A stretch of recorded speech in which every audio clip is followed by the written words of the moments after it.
believe everyone enjoyed yesterday's session. For me, I went home with a lot of things yesterday when the speaker said about how we have to put ourselves out there and how we have to manage our LinkedIn visibility and what positioning. Without wasting much of our time, please, I would like us to proceed to what we have next on the program.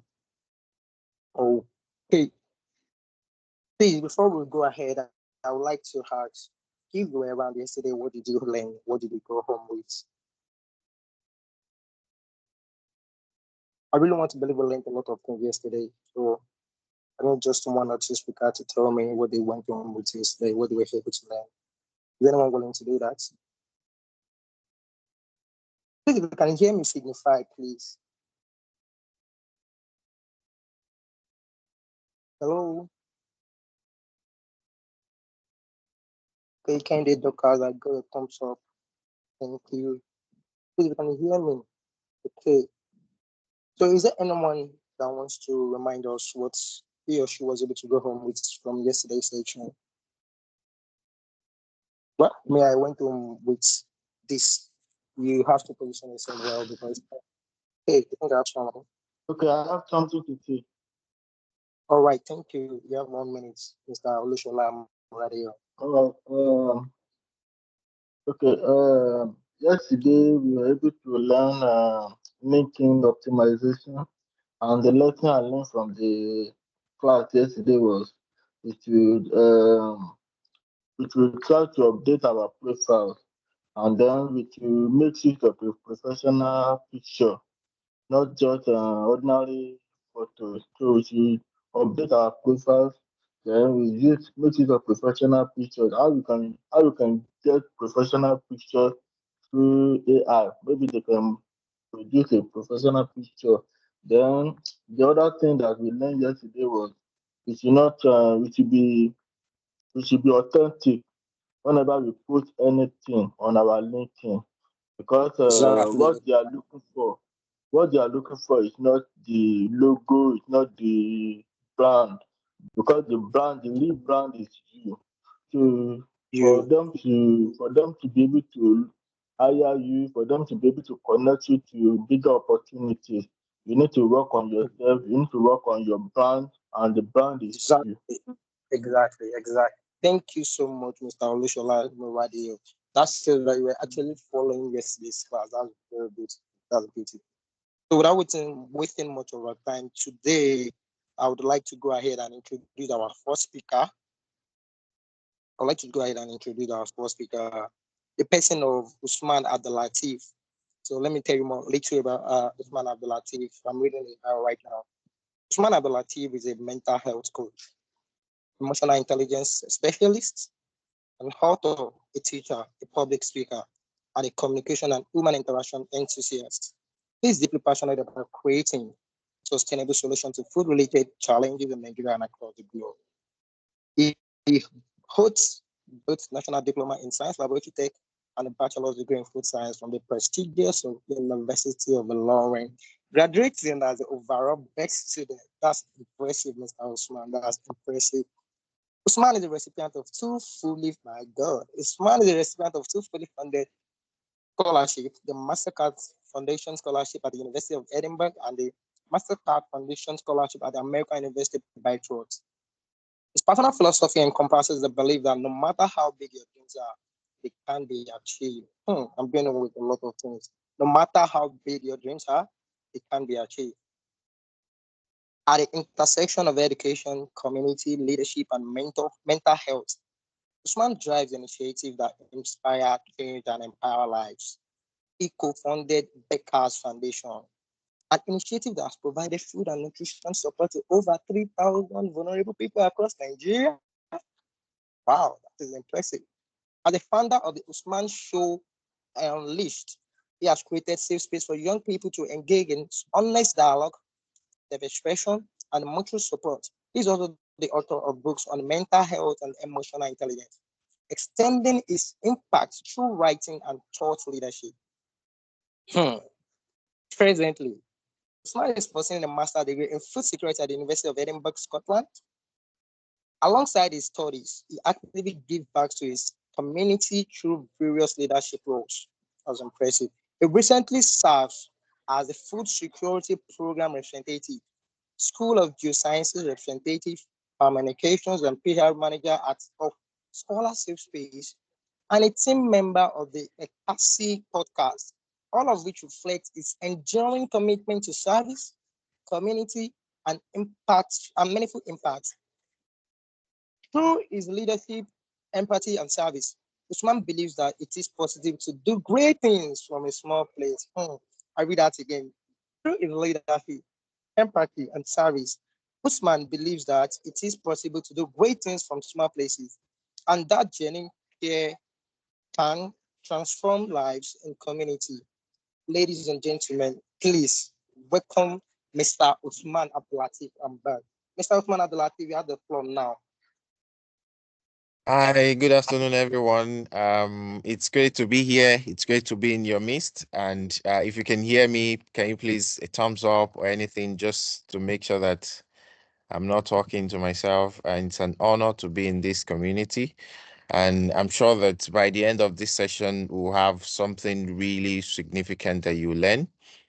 So I will be talking about scholarships, how to get scholarships, and how you can position yourselves when it comes to getting scholarship. A minute, I want to quickly share my screen. I have a just brief slides that I would love to go through so that I won't just be talking and talking because I can't talk from now till tomorrow. Okay. Can anyone see my slide? It's can anyone please just thumbs up if you can see my slide? Okay, thank you. So we'll be talking about scholarships and we'll be talking about how you can get scholarships. And before I even start at all, I just want to establish that when it comes to getting scholarships, you can also get it. People that get scholarship, they're humans like you, and you just have to be ready to put in the work for you to get scholarships. So although everyone we talk about, okay, we want to get scholarship, just apply. Someone will just be sending you link, apply and apply. It takes intentional effort, it takes research, it takes hard work, and it takes conviction because the journey is not easy. It looks easy, but it's something that you need to be intentional about at different stages in your life. So good. Just a brief question so that I will know maybe I'm in the right place. So, what will a fully funded scholarship do for you right now? I have a QR code that you can just briefly scan and so that we can I'm sure you can see this QR code. Just briefly scan these. If you are not able to scan, you can just type Mentimeter on Google, put the code. You should be able to answer the question. Just anybody, just one or two responses, and then we move on. What will a fully funded scholarship do for you right now? When you're thinking of fully funded scholarship, how do you think it can help you move from one point to another? How do you think that it can help you at this stage of your life right now? And if you just want to jackpot, that's also a really good reason too. So I've not seen any responses. Who has been able to scan anything?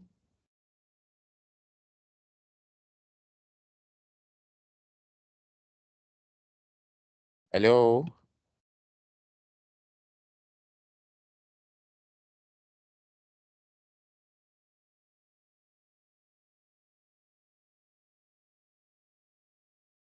Usman, if there is a link, you can drop it in the chat. Maybe they can just do that.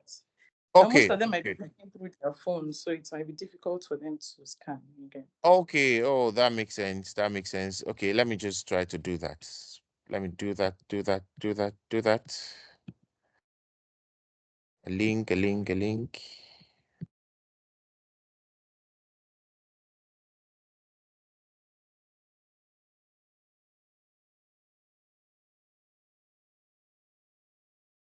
I should have accounted for that. Or if you can't access the link right now, they can always drop it in the chat. So you can drop your comments in the chat box. Can you access Yeah, the chat box? Yeah. So I've dropped the link in the chat box. So Okay, anyone, yeah, good. and So we you can can take send my your responses to the chat box too. Yeah. So I'm getting some responses. It will help me proceed with my doctorate degree and also exit this country to a more better location. That's really good. I just need one or two and then we can move on.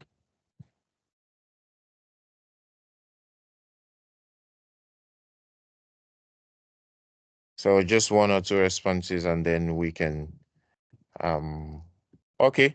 Fully funded scholarship will make my study abroad so easy. Let me share my screen so that we can all see what I'm seeing. So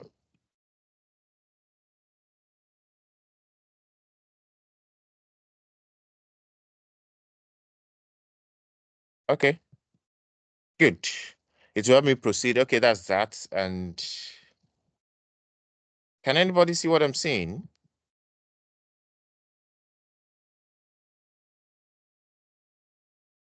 Just no, no, look no. at okay. I think this is clear. Yes, it's better now. Okay, to remove financial pressure instantly and also give me the Please, mental can you make space. it good? Really good. Will help me further my academics. It will help me to achieve my dreams. Really, really good. Very good. That means I'm definitely in the right place.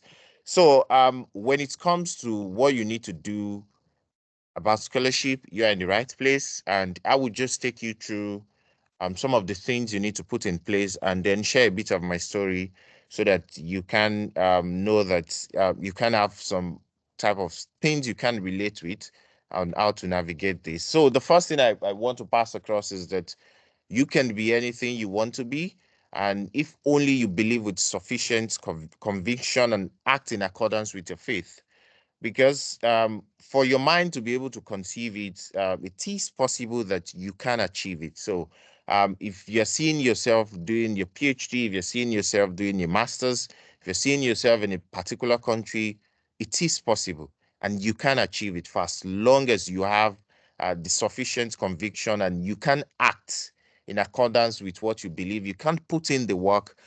Because being able to put in the work is really important because sometimes you just don't apply. You just apply and then some people do apply and just get it, but some people they have to apply and apply before they eventually get it. So while you apply and you get rejected, what do you do at that point in time? Do you give up? So it takes more than just, oh, I just want scholarship. It takes you to know that it is either I get this scholarship, it is either I start my doctorate or master degree, or nothing else. Everything I'm just doing is just for me to keep moving on in my life, just equip myself with skills, working to survive.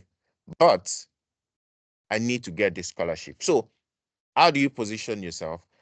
These are just three core major points. You should try to prepare early, and preparing early has to do with it's not that maybe a scholarship, you just saw an application, it's coming up maybe next week, and you're running up and down to just get the necessary documents. No, preparing early has to do with okay, having a foresight that okay, I want to apply to this, and then preparing early before the deadline. That's one. Another way to prepare early is maybe if you're an undergrad, you should start equipping yourself with skills on how to do that.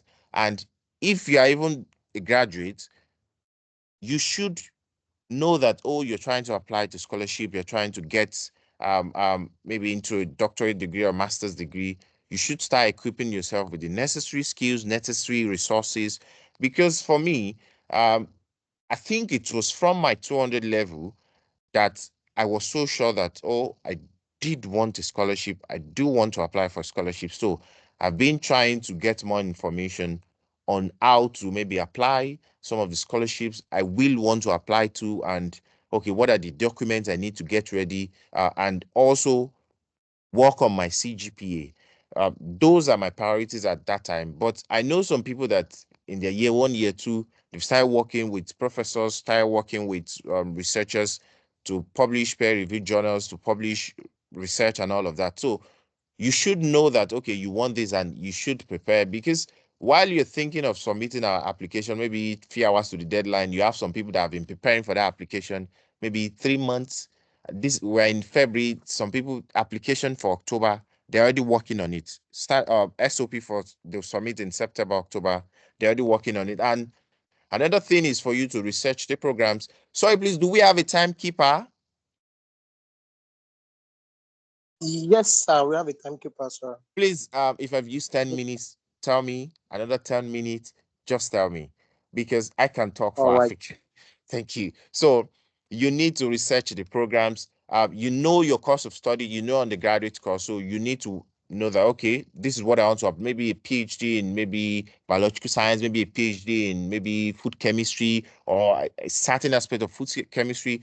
You need to look for that specific program that you want to apply for. You research them in different school and know that, okay, this is a list of program that you want to apply to. So the first thing you can do, one of the things you can do is, okay, which schools are offering the program I want to apply to?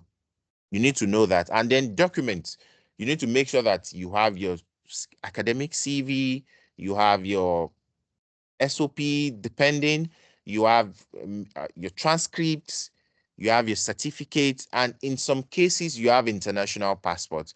But there are some scholarships that do fund that.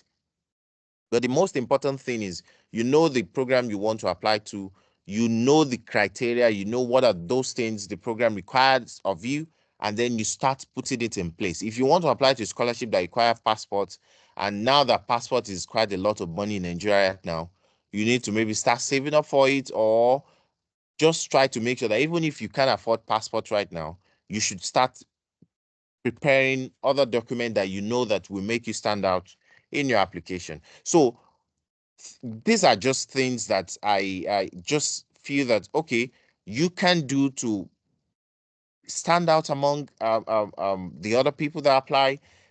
But the most important thing is for you to be intentional about positioning yourself, because different scholarship have different selection criteria.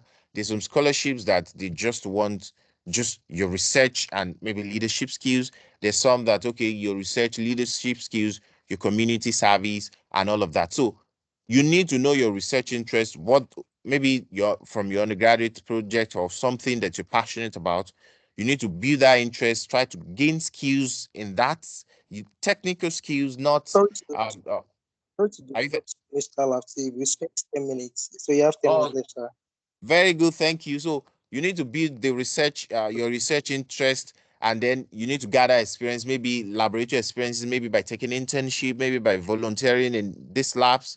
Just make sure that if you are interested, if you're a food technologist, you need to know, okay, as a food technologist, what are those skills that I need to have for me to stand out in applications? You need to take courses, maybe workshops, maybe attend conferences, just expose yourself to body of knowledge so that when you want to apply, you have things to pick from. And then, like I said earlier, you volunteer your skills in organizations. And one of the ways to actually volunteer or to build community service is through maybe through service year, or maybe undergraduate. Maybe you are into maybe being the course rep. Maybe you are in some associations. Maybe you took on leadership positions as an undergraduate.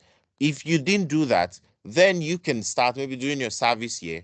You can also do that with your community service. You can take up positions and try to contribute to what they're doing in that community. And another important thing to note is you have to engage past recipients. And one of the things that worked for me during my application is that when I want to apply to a scholarship, I just search for someone that have gotten that scholarship, so as to save myself the time, the stress, and every other thing. Because people that have worked that part, they can give you information that is not even on the application website. They can show you that, okay, just do this, it works. And then you try it, you also had your own beats, and then believe me, it will work. So engage with past recipients, make sure that you are, like you mentioned when we say that you need to be visible and you need to position yourself. Make sure that when you reach out to them, you position yourself well, you present yourself well, and then you ask for their mentorship. And then another thing is to attend relevant events like these, sessions like these. They can really help you because they will expose you to different perspective, and they will expose you to what some of the things that you can do to better yourself professionally and academically. Um, just be intentional about positioning yourself, be audacious. And one of the things about scholarship is that, oh, there are lots of people applying, 1,000 people apply to this, or maybe you want to apply to something. There's some of these scholarships that you have 5,000 people, 7,000 people. Don't be like, oh, a lot of people apply, just apply. Don't cancel yourself out before you even apply. Don't think that you will fail before you even apply. Just apply, put in your best, and just pray about it. And another thing I will want to add is, please, there's something called agency. Make sure that you can do independent thinking. Don't be fed everything when it comes to scholarship application. I used to go on LinkedIn and then someone will post scholarship, and then lots of people will be writing, I'm interested, I'm interested, I'm interested. Think about it. If you're the one that want to maybe give out an opportunity to someone and just post it on LinkedIn, there are people on LinkedIn typing, I'm interested, I'm interested, I'm interested. And there's someone that maybe just look into your profile, look for your email, send you a personalized email showing their interest, telling you about their interest in your in whatever project. Will you consider someone that is saying, I'm interested, I'm interested? Or do you think you will have time as an individual with everything happening in your life for you to check maybe the profile of maybe 20 or 40 or more than 100 people typing, I'm interested under your post? So you need to have agency. You need to do independent thinking. You can research this scholarship yourself. Don't wait for people to post scholarship before you be like, oh, there's scholarship here. You can go on Google. You can just type scholarship for biological science in maybe in Norway or in UK or in any country of your choice. Just make sure that you can think for yourself and you can do things that will position you better to get these scholarships, because there are some scholarships out there that people don't even post. You need to research about them, and you need to go to this program website, make research about them, check the program, check their criteria, and know maybe you fit into their criteria. And do not reach out to people and then ask question, oh, what are the things I need to apply? No, it shows signs of unseriousness. So things you should note: if you're an undergraduate, please work on your grades. It's really, really good. It sets you apart, but that is not the only thing that sets you apart, because there's some scholarships that it is only for first class students. So if everyone that is applying is a first class student, now you do not have an edge, because it's a leveling ground for everyone. So what do you have? What will set you apart? Then you can have the impact, how you've impacted people around you, and your leadership skills, your leadership experience. Those are things that you need to note. Those are things that you need to pay attention to. And this last point, I cannot overemphasize it enough. There's no scholarship that you will want to apply for that you will just write, oh, I graduated with this, and this. I have leaderships, this. No, you have to be able to narrate your story. And the power of being able to narrate your story is something that can set you apart in applications. There's a lot of applications. Even if you're applying to the US, if you're applying to MasterCard, if you're applying to Shivni, if you're applying to Commonwealth, you need to be able to narrate a story effectively. And there are different ways of doing that. There are the STAR method, there are other models that you can adopt. But narrating your story Um, well, you're no. I've spent another Sorry to 10 interrupt minutes. you. Yeah, so you have about 2 minutes. Oh, thank you very much. So you need to be able to narrate your story very well. So, another thing is just that if you want fully funded scholarship, you should be able to put in the work. And like I always tell people that come to me, that the level of effort to invest in anything is often determined by how much you truly deserve the outcome. So it takes a lot. It takes a lot of hard work. It takes a lot of resilience. It takes a lot of conviction. You just need to want it enough for you to put the work in it. So you can check Google, you can use your LinkedIn. People post scholarship on Instagram, on Twitter, if you follow the right people. And one thing you should note is that you can get these scholarships. You just need to put the work. And how do you put in the work? You make research, you research the degree, you put in the required documents, you make sure that You reach out to people to seek mentorship, to seek maybe people to check your application materials, and also you pray about it. And the value of prayer is something that I cannot even start talking about, because 10,000 people are applying, they're choosing 120. So it takes more than, oh, I have a really good SOP for you to be chosen. So just something you should think about. Just write the story. If you want a PhD, just know that you want the PhD and take consistent, even if it is little, consistent little steps towards achieving that.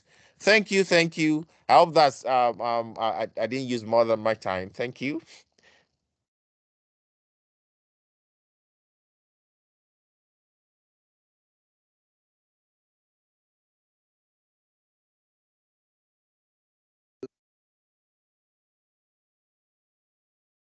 Hello. Thank yeah, I'm here, sir. Thank you very much, Mr. Latif Usman. Thank you so much. That's valuable. Thank you for the last 20 minutes. Now Oh, I will take questions. I will take questions. For the next 8 minutes, please, if you have a question, please just give me a thumb up. If you have a question for Mr. Latif Usman, please just give me a thumbs up. Question, please. Hello, can you hear me? yeah, you're loud and clear. Yes, I have a question. Okay. All right, go ahead, Mr. Gideon. Sorry, Mr. Olushola. Okay, I have a question. Mr. Olushola, you have the Let's go take, ahead. okay, the question I want to ask is that for us graduates that just finished school, want to go for PhD scholarship, because there is a scholarship that I saw on the LinkedIn, and the criteria for applying for it is that people that they don't accept people for, how will I say it, masters, you understand? And then even though that I'm interested in those scholarship, but the thing is that I'm a graduate and I want to go for masters, and but did not qualify masters, it's only PhD. So now, if I want to jump to PhD, please, what are the criteria I need to look out for a graduate that want to go for a PhD without a master's? Okay, thank you very much for your question. So there are different ways to do that.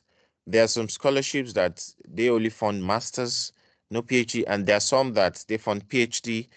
But you can, from your BSc, you can do a master's, common knowledge. From your BSc, you can also do a PhD. Even most of the people, most in the US, that is really common. From your BSc, you can do a direct PhD. So you take 5 years, then the first 2 years you get your master's degree, then the 3 years you continue with that. But the idea is that you can get fully funded scholarships from BSc directly to PhD in the US and some other countries. I'm not sure of that, but I'm sure they are that you can do that in some other countries too. And I think even in Scotland, some programs you can get from BSc to PhD. So some of the criteria you need to look out for, it depends on the criteria of the scholarships. For example, number one, depending on your program, you need to have research skills. You need to be able to, you have the skill and you need to be able to communicate that in your application. Your transcript is ready, your certificate, maybe you have publications, really important, because although there's some programs or there's some scholarship you want to apply to that without publications, but if you are able to communicate your research skills very well, that is good. But if you can get a publication, even if it is peer reviewed, even if it is reviewed paper, even if it is reviewed paper, please do get that. They set you apart. It's one of the ways that they can know that, okay, you have a research skill. So those are the things. And some scholarships or some schools, you need English tests and all of that. But if it is the academic part, your CGPA, your SOP or motivation letter or statement of interest, you need to be able to communicate your skills, your leadership skills, and your motivation for you to want to do the program. And then English test, there's that too, and all of that. But it actually do depend on the scholarship and their selection criteria. And believe me, if you know that you do not qualify for a scholarship, please don't apply for it. If they're asking for maybe something that you don't have, don't apply for it, because people that even have minimum criteria, there are a lot of them, and they want exceptional candidates. So if you know that, okay, this is a scholarship that is a criteria that you meet, most of all the criteria, maybe 95% of the criteria, 80% of the criteria, really good. Just apply for it and put in your best in your application for you to stand out. Yeah, I hope that answer your question. Yes, sir. Yes, sir. You have answered the question. And the last Thank you. question I want to ask. I heard recently that the U.S. government has placed a restriction on student visa to study abroad in USA. Yeah. So, for you that now that U.S. government has placed restriction on student visa that want to study abroad in USA, and I think I want to ask that for any scholarship that are available in USA, if can we go ahead to apply because now that they have placed a restriction, I don't know if you are aware that because children that went there, they are not returning back home and something like that. So now that they have placed a restriction and we see any scholarship available, do you need to go ahead and apply, or is it that it will lead to restriction later in the future? Okay, thank you again for your question. I'm aware of the situation in the US. I even from last year, before even the ban, the student visa applying for student visa they've been quite a lot of problem and all of that. Even with that last year, people were looking for interview date and all of that. There were still some people that got into the program, and then they were able to enter the US last year. But with the total ban right now, I do not have information on maybe people are still getting in. But if you see a scholarship that, okay, you know that it's something you really want to go for, and you know that, okay, you want to go for it, you can apply to it. But if you know that, oh, it's not something that is worth your time, I think you can just leave it and just consider checking maybe some other countries, because if US is blocking people from getting in, there are a lot of countries and there are a lot of scholarships out there. You can check Canada, you can check Netherlands, you can check the UK if you're interested, you can check Europe. There are Erasmus scholarships out there and all of so if you I would advise you to use that energy to pursue other scholarships, because you you do not want to do all the work and then get the scholarship and then you'll be faced with the visa issue. Although some will still apply to the US, but you can apply to the US, but don't put all your eggs in one basket. So yeah. Oh, thank you very much, sir. In the chat box, we Thank have you very questions. much, Mr. So, Latif. Thank you very much for taking your question. Badmus, Victor Samuel, I noticed you raised your hand. Well, sorry, let me cut you. Badmus, can you hear me?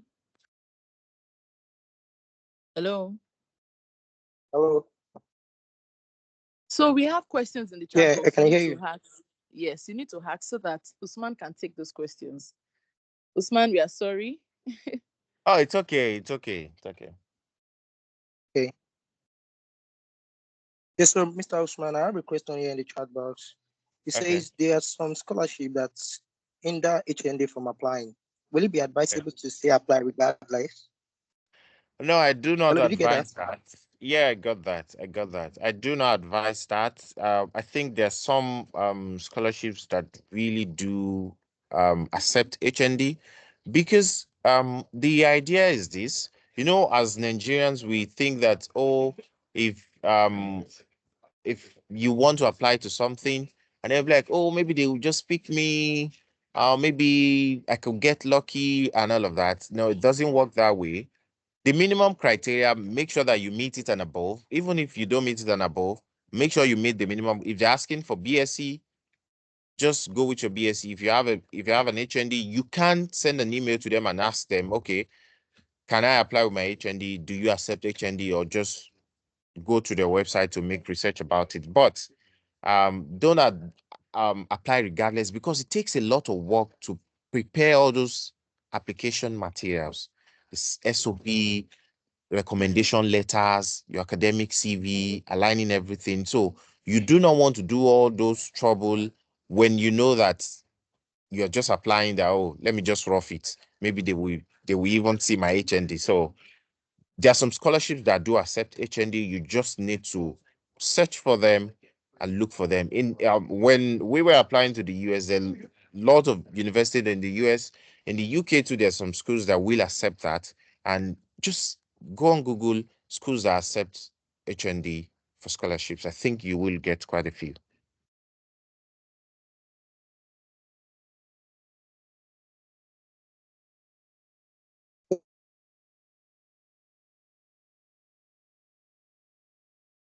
Sorry, can you guys hear me? Yes, yes, yes. Oh, okay, thank you. Okay, so someone was saying something about writing SOP and Badmos is having issues with the network. yeah, I Someone, understand. Victor is raising his hand. Can you just ask your question? If you have question, just unmute and ask your Mr. Latif, questions. this is Time is just fine. against us, How actually. you manage to- Unmute and ask your questions. Exactly. And we are out of time. Badmos, you're having issues with your network. You need to fix Okay. that. If you have All right. question, Yeah. just Yeah. I think ask I'm. now. I'm. If we can't read chat any longer, Okay. we have So a lot the of question things to says, do. I Yeah. observed non-STEM. Yeah. So let's take this last question, Mr. Latif. The question says, Okay. I observed non-STEM courses are hard to get fully funded scholarship. Why is it so, sir? I applied to schools in the university, but all in the USA, but all offered me a partial scholarship. I'm always like, is it my course that is hindering me from getting a fully funded scholarship, or what? Did you get that, Mr. Latif?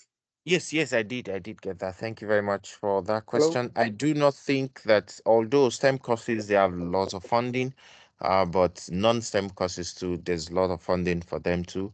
I do not think it's your course, and I feel that since you're able to get a partial scholarship, that means there's a full scholarship available.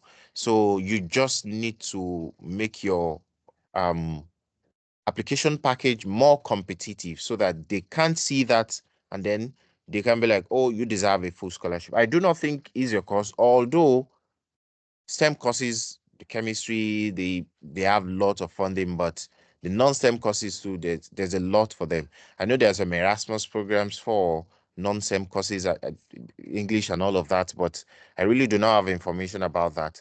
But I think the full scholarship is available.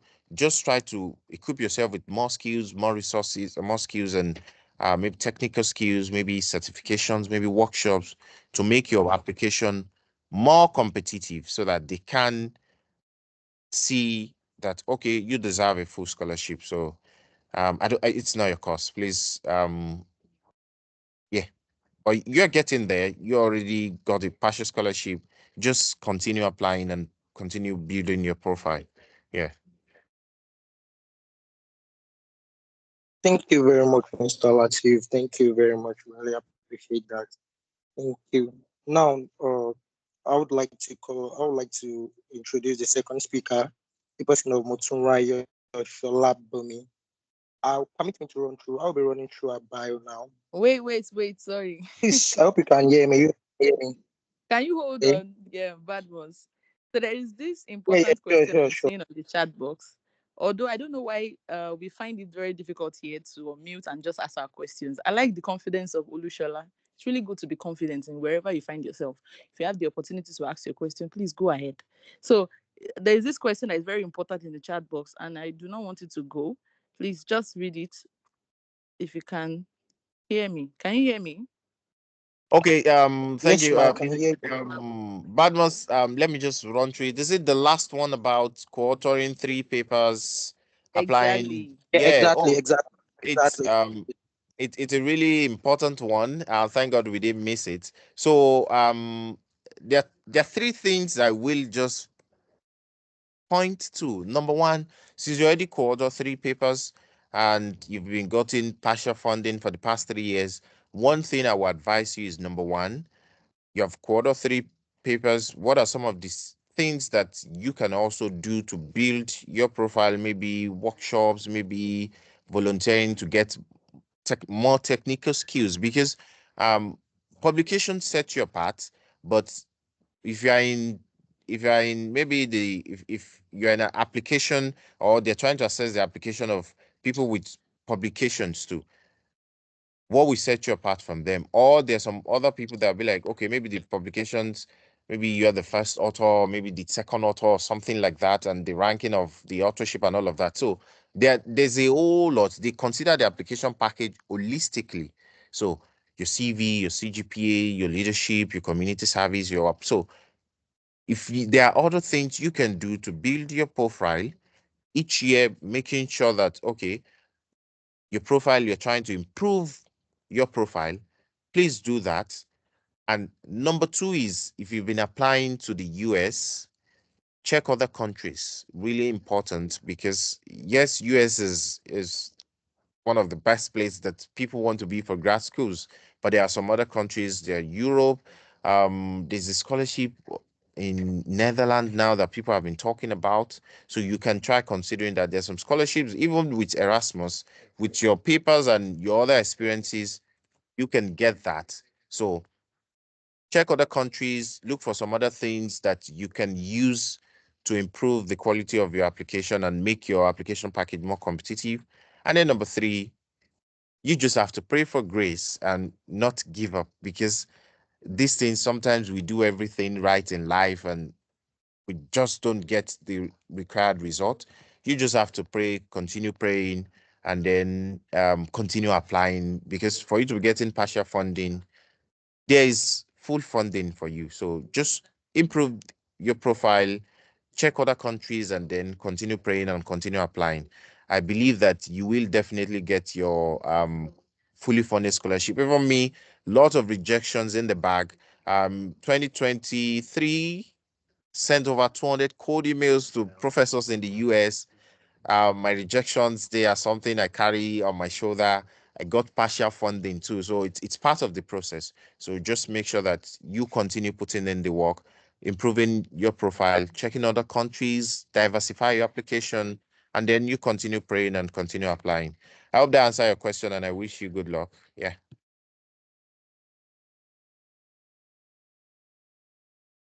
Thank you very much, Mr. Latif. Thank you very much for that response.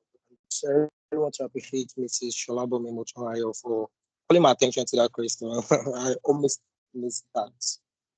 So now, please, can you hear me? Hello? Yes, yes. Hello? Okay, now I would call on the next speaker, the person of Motura Shalabomi. I would love to quickly run through a bio. Motura Shalabomi is a first-class graduate of food science and technology and presently work as a food product developer at Flour Mills of Nigeria PLC, one of the biggest milling companies in Africa. That's great. Alongside her industrial work, she was appointed as an industry advisor at Uniloring, helping undergraduate students navigate jobs and internship opportunity in the industry. She's an added researcher who has published 3 published papers, and her research focuses on functional food, nutraceutical, sensory science, and nutritional fortification aimed at food security and innovation. That's super. A passion for empowering young professionals, graduates, and undergraduate guide and grow academy, a platform that mentors and educates individuals in personal and professional development. I work with the global audience through our active presence on LinkedIn. Wow, power of LinkedIn. Where she shares practical insight of food innovation and personal development. She is currently ranked number 1 on LinkedIn Nigeria in the food industry and food tech category, and top 1% food creator worldwide, highlighting our influence and leadership in the sector. Motoraya is committed to building inclusive and resilient food system by promoting science-driven solutions and empowering the next generation. Distinguished ladies and gentlemen, please join me as I welcome Ms. Motsunrayo Sholabumi Hanbang. I think I would employ you Welcome, as Ms. my Motsunrayo hype Sholabumi. man. This hype is Thank too you so much, much, ma. I'll Oluko. take All right. So, Thank Ms. you. Motsunrayo, you have the floor for the 20 minutes. Okay. All Welcome, right. ma. So thank you so much. First of all, I'd like to appreciate Usman. Thank you for taking our time to impact us because we've learned one or two things here. All right. Thank you so much. And then I'll just go with career. You know, there are a lot of things to talk about career. I won't be sharing slide. I just wanted to get your pen and your book and just jot down key points that I'll just be going straight to. Okay, so when you hear career, I'm sure, I think I'll just call one person to just tell me when you hear career, what comes to mind. I think the name that I'm seeing here is Timilein. Yes. So Timilein, when you hear career, what comes to your mind? Like, what do you think? What do you think career is about? If you can talk, just unmute and just tell me one thing that when you hear career, the things that come to your mind. This is going to be practical section, so you don't feel like, oh, I'm just talking. I want you to also engage with me. And if you can hear me, just react, drop an emoji, so I know I'm not alone in this call. Okay, so Timileyin, that means you can hear me, or you are shy to speak. Okay, Kehinde, if you are open to speak, just unmute and just tell me what comes to your mind when you hear career. I just want to know. I just want one keywords. I'm looking for something, and if I get that, fine. If not, I move on. I see. Who is speaking? Okay, thank you. Yeah, I'm here, Okay. ma. Okay, I said, what do you, when you hear career, what comes to your mind? Okay, when I hear career, career is like a skill Mm. that I find myself doing effortlessly. Okay, so when you hear career, that's what comes to your mind. You hear skill. Yes, ma. Okay, all right. Thank you so much. I think I like that. Is anybody saying anything else? Well, or I move Okay. forward. Okay. All right. I want to add to what somebody said. So, Okay. career can be career can be from the academic, career can be from other disciplines. For example, I study urban regional planning as a course. Then, when you go out there to write a professional exam, you get a certificate that will not be tagged as a professional in the Mm. labor market. So it can be like you are moving from what you have learned in school as a discipline into a professional. So it can be like maybe you want to move on. For example, you want to move on from being an urban regional planning student into becoming a town planner, and somebody that studied microbiology in school then become a microbiologist. It's like practicing what you have learned in school in the labor market, in the field. You understand? So that's what I understand. I think I like that. Okay. Okay. Sorry, You one did minute. well. Just to add to that, I really believe Okay. career is like a long-term professional. Just to add it, Mm. I career think is that like a long-time everything professional. was okay. So long time professional what? There's something we said. Okay. I think I Long-term get you. professional journey. Journey. That's the word. Journey. Exactly. So that is what career is actually about. A career is not just one job. So you can mute while I continue my presentation. All right. So a career is not one job, it's the journey of learning, working, and growing over time. So whatever you find yourself doing over time, over and over again, is a career. If you find yourself doing maybe after school, you are in you started let me put it like you find yourself, I mean, doing internship in a company, that's like a job. But over time, you will move from that internship to another a particular field. It could be that you move from internship to a particular role, maybe in sales, like a procurement manager, And after a while, you become a senior professional procurement manager, and you keep moving like that. So it has now become like a career for you. So you've already developed interest in that. So that's why we say career is not just one job. So if you started out after your graduation in school and you're now like an accountant, and honestly, that's not really what you want to become. You can actually change, and that's why you hear people say, "I want to transition." So now that's their job, but that is not their career. Career is a journey. Like you are learning, you are working, and you are growing over time. It's something that you want to do for a long time. Yes, it's a journey. A career is like, if I said like now, my career is product development. I want to do it for the rest of my life. Yes. So it's my career. It's a long time coming movement for me. So I want to dwell in this part. If I want to move to another role, that means this what I'm doing now is a job. And very soon I'll move to that particular thing that will take me for a long time. And aside that, I'll make money from it, and I'll also gain satisfaction. So it's as simple as that. So now if you think your first job, do you think like your first job will be your last job? If I ask you now, what you're doing right now, do you think that's the only thing you want to do?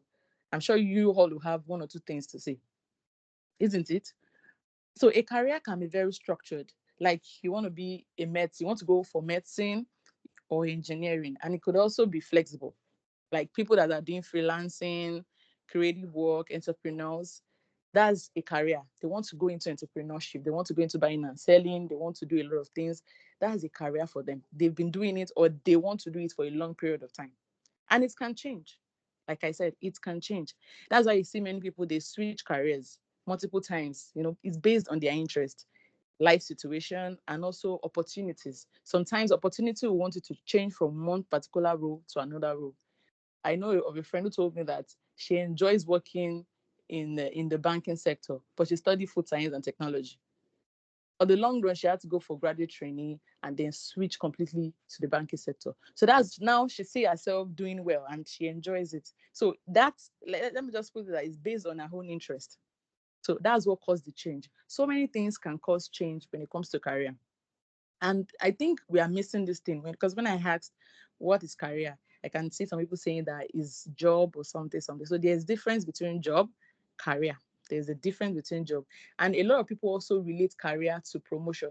So we say, oh, when I get promoted, yes, that's career. No, no, no, no, no. So I'm going to be telling you the difference between job, career, and promotion. I just wanted to jot that down. So a job is what you do today.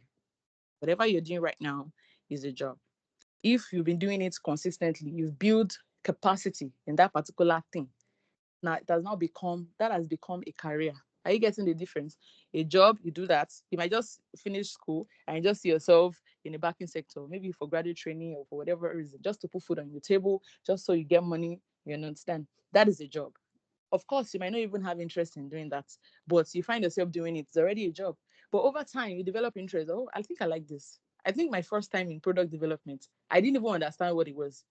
I my bid in product development was not really what I thought it was. It was not. I didn't find myself. I didn't even understand what it was about. When I got to say product development, I was like, what will I be doing? That was the question. It was a job in the first place. But over time, I saw it like, no, this is more than a job. This is a career. This is where I can dwell for the rest of my life. So career is what you build over the years. And a promotion is like a sign in your career that you are growing. If you get promoted today at your place of work, it shows that you are growing in your career.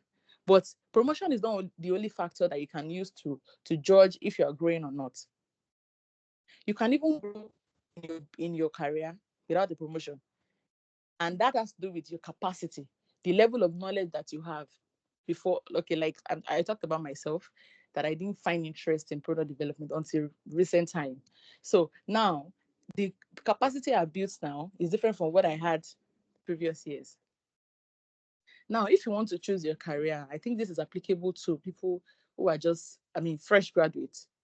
The first thing what I tell people is that don't look out for perfect career. Everybody wants to be a medicine. In fact, I think I told myself that when I was very young, that, oh, after school, I want to be a doctor.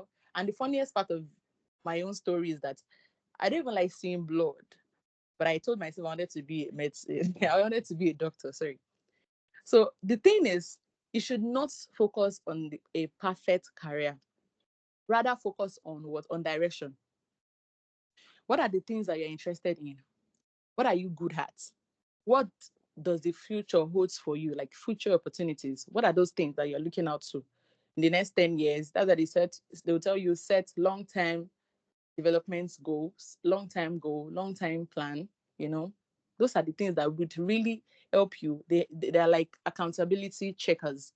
They track it for you. Okay, this is what I intend to do in the next 10 years. This is what I intend to be, this is what I intend to be at in the next 5 years, and so so so. So what are those things you're interested in? You want to work in an accounting firm, a KPMG, or let's say an FMCG food industry, and you would honestly you do not have an experience, but you always notice that you enjoy anything that has to do with taxation, you enjoy anything that has to do with accounting. I don't know much about accounting, let me not even go to account, let me go into food. You see that if you like developing food.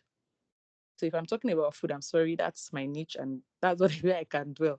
So you discover that you enjoy developing food. Even your undergrad, you're already developing food products. You told your supervisors, no, no, no, sir, I just want to work on this product. I think I like this product. I want to see what will come out of it. It shows that you have interest in it. So you shouldn't undermine that interest. That's the first problem that many graduates usually encounter. They feel that they are in a place by chance.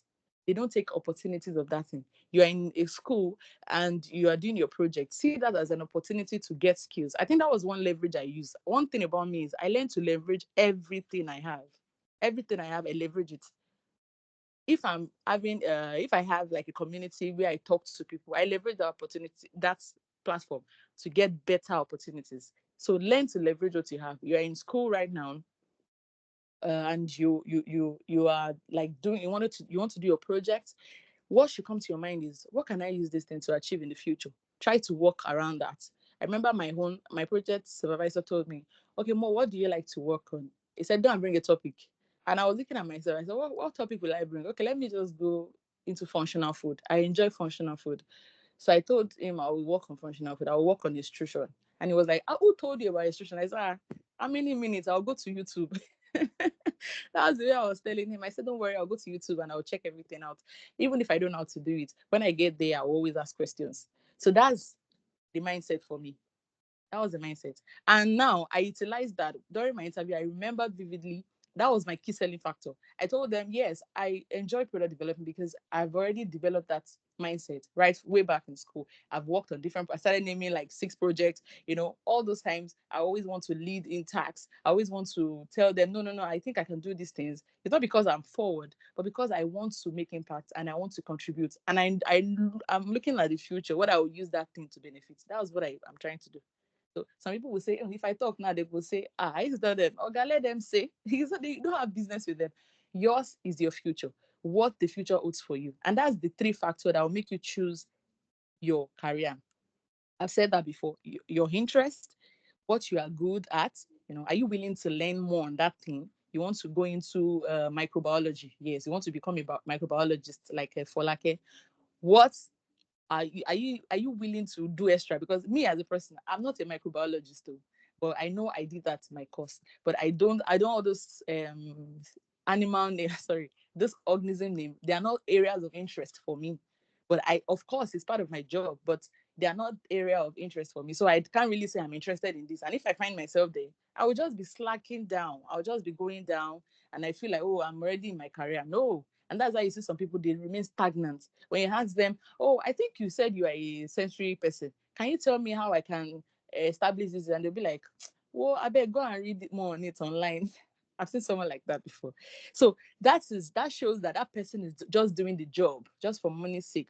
They're not really building career. And that's why you see, if an opportunity just comes, jump, they just jump on it. They just want to, move.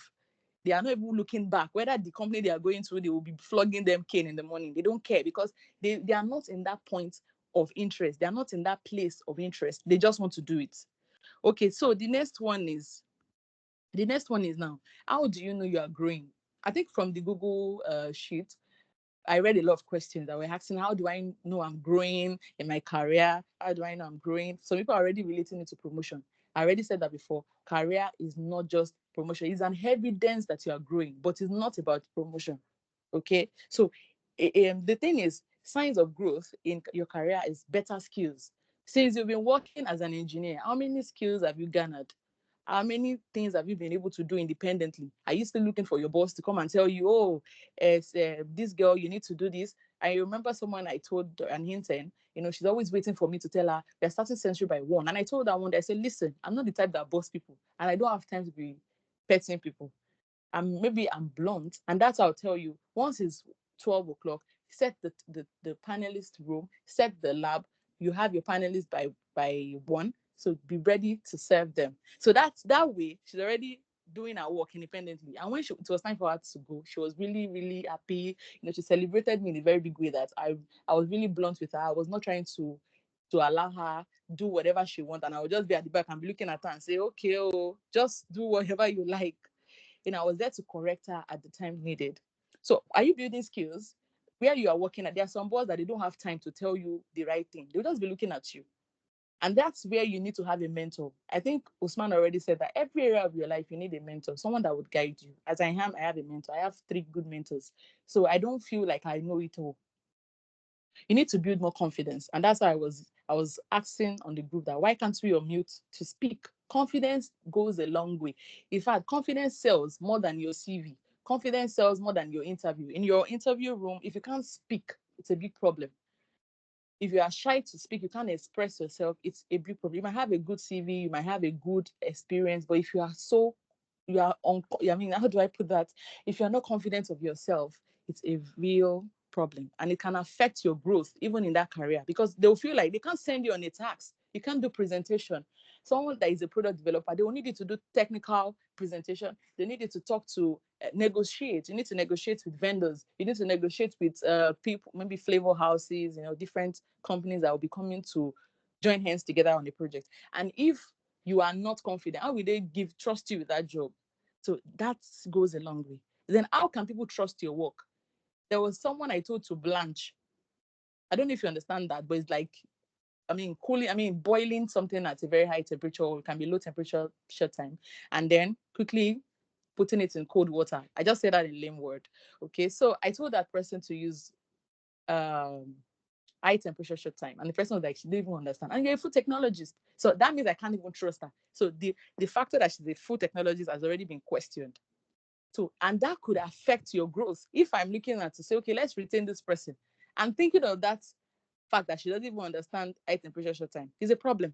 So when you're in a job, you need to learn, you need to understand what you're doing. That's the way that you know you are growing. It's not by just saying, hey, they've not promoted me, I've been working for the past 6 years, and we're so fond of that. A lot of people say, oh, I've been working for the past Sorry 10 to years sorry to interrupt My you. time, Abby. Like, exactly, My time. exactly. Thank you. You have Okay, yeah, you I'll have less round than up now. I 7 minutes have now. Yes, Thank you, man. thank you, sir, thank you, sir.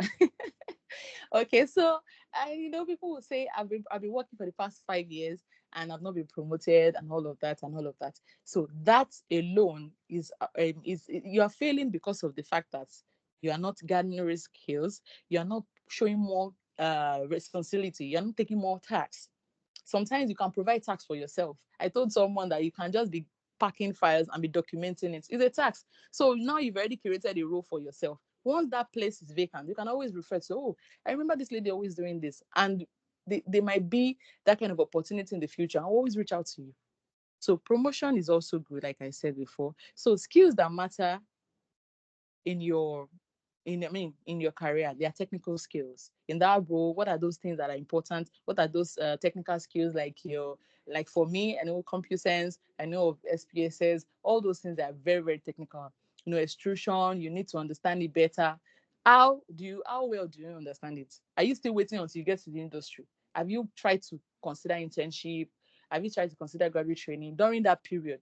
Your serving time, did you ask questions? I know of someone that would never ask questions.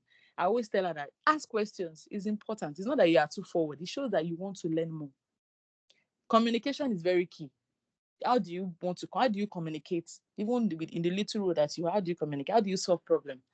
Your attitude to work, your attitude to people, it really goes a long way. All these things will go away, but your attitude will stay. If your attitude is bad,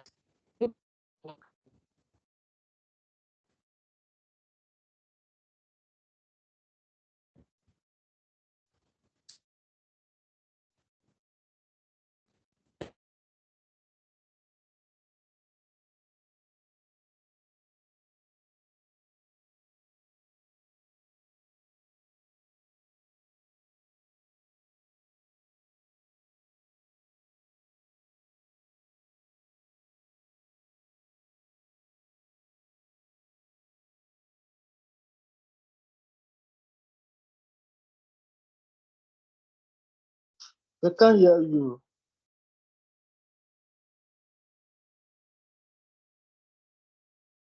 Hello, are you with us now? Yes, 2 Hello? years. Okay. Osman, I mean my last last.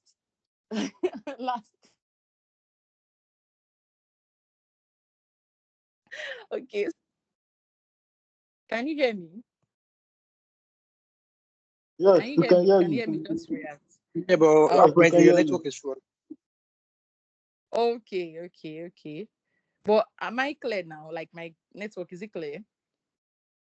Yes, you are clear now. Go ahead. Okay, I know my time is well spent. Don't worry, I'm sorry. But I just want to finish this. So your CV, I'm talking about CV. So your CV is a record of what you've learned and done. What are those things that you can highlight, you can attest to that you've done? So and that's why I usually tell people when they tell you send your CV to me, don't just forward CV to them. It's wrong. Have a professional email. Sell yourself. Let the body of the email be like your cover letter. Still sell yourself there and don't use ChatGPT that they will know that oh this one never sabi anything. Some people will forward email to me and even from the iFeed, I already know this is ChatGPT. You need to have your own tone and your message. And now everything you are doing, your project, your internship, or any responsibility that you are in charge of, your leadership role, they all add up to your career story. They all add up to your CV. When you're writing your CV, I usually advise people if you are in I mean, you are just a fresh graduate, 1 to 2 page is okay. What are you highlighting? Some people go and highlight what they are not even in, and it's so bulky. You've already overwhelmed the key selling factor. There's something they call key selling points in CV. When there is a lot of context, you overwhelmed it. But when you are in 5 to 10 years, you can have 2.5. It's okay.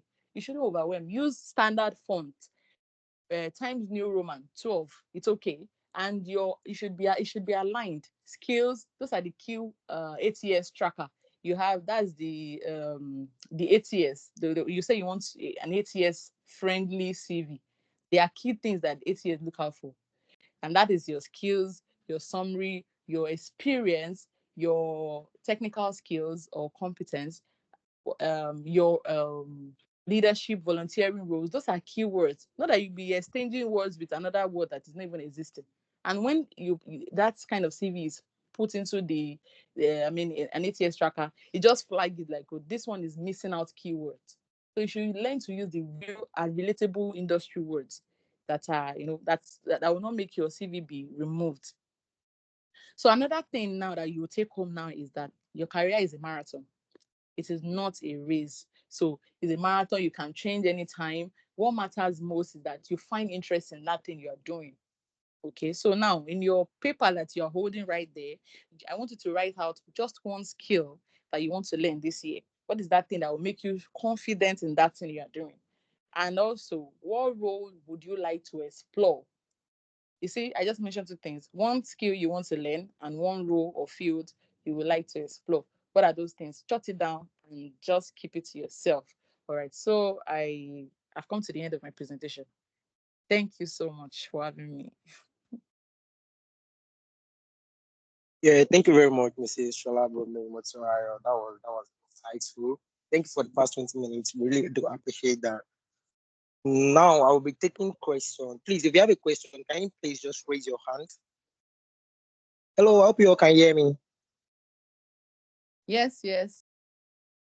Please, if you have a question, please raise your hand, please.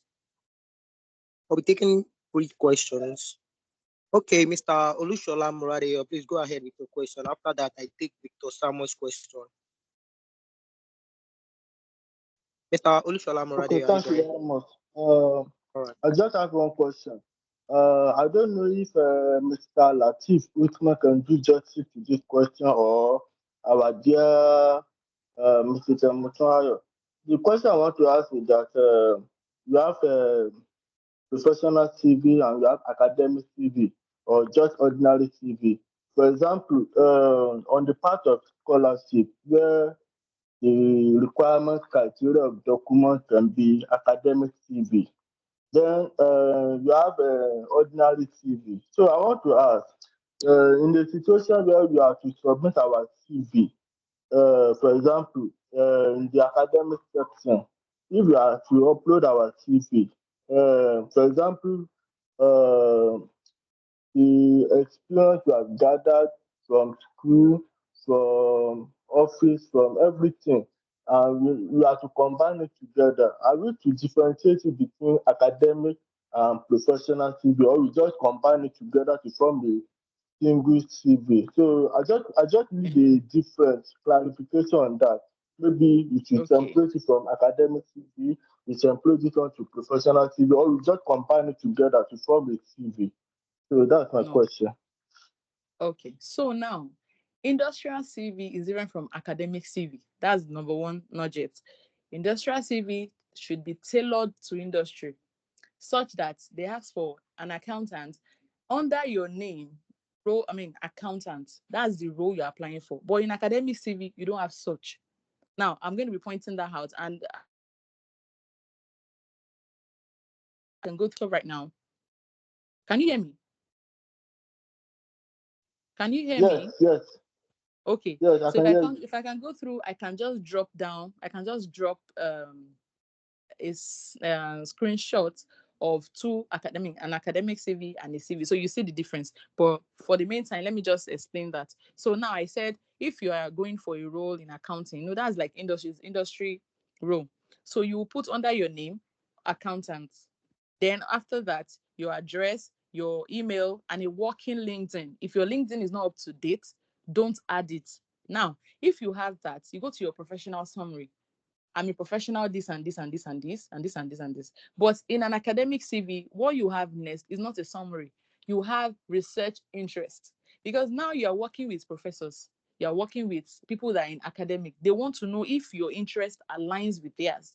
So you don't have to stress them with summary. They don't have time for all that. They are interested in your interest. Where are your research interests? And that's why you see they will put functional food, nutraceutical, sensory science, nutritional fortification. You highlight all of those, what's it called? The research interest. That's what we call that in academic CV. And once you have that, that will already pique the interest of the professor. And for summary, it piques the interest of the recruiter. You can see how those two works.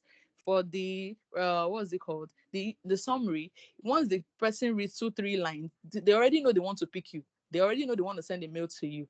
But when you have in your summary, you're not even selling your key factors. And that should be, I graduated with a this and this, and I've worked in this and this with this and this experience in this particular sector, and I'm ready to contribute to this. That's already a key selling factor, and the recruiter would always reach out to you because you already give them what they want, where you graduated from, the course you graduated with, or the course you graduated in, the years of experience, the sector you worked, and what you want to bring to the table.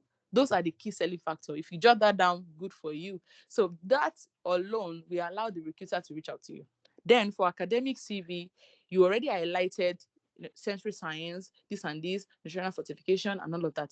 The professor will look at it and say, okay, she has interest in sensory science. I think I'll call her up. And now you've already marked that angle. Then you leave that, you go to your technical skills. Now for industry, you highlight communication, problem solving, this and this and this and this. But for academic CV, you highlight that also because it's also something that is important. But they are of more technical tools. Like for someone in sensory, you can talk about competence, you can talk about SPSS, Excel, Microsoft. It's also needed in industry, but the tone will be different. It could be more of soft skill, it could be more of technical skills. But what matters is that you have those highlights. Now, in academic CV, you write a lot of all your research publication. If you have 10 research publication, put it down. But in academic CV, they are not interested in your research publication. You can just have one or two, the one that are related to that role. You cannot be writing, you are going for an accounting role and you're writing publication in food. How does it relate? So you write, that's one thing I call about key selling factor. Once that part is missing, is out. So you write something that aligns with that. That is for the what's it called? The research interest. And then you talk about your experience in the food, in both CVs, both are necessary. You talk about your experience, and your bullet points should not be more than 3 to 5. I've seen bullet point of 10. What are you writing? What is it that you are putting out? You select the top 5 that make sense. Everything, you cannot be saying I worked in the factory and be cleaning the ground and adding that to your key responsibility. It doesn't even make any sense. All you just need to do is that I ensure cleaning to so particular percentage, such that food safety or whatever is, those are the key things that are really important when it comes to selling yourself on your CV. So now I already said that for both academic and your career, you have 3 to 5 bullet points, and after that, you talk about your conferences, the conferences that you've attended. Do you attend any webinar in food? Write it there. Both CV needs it.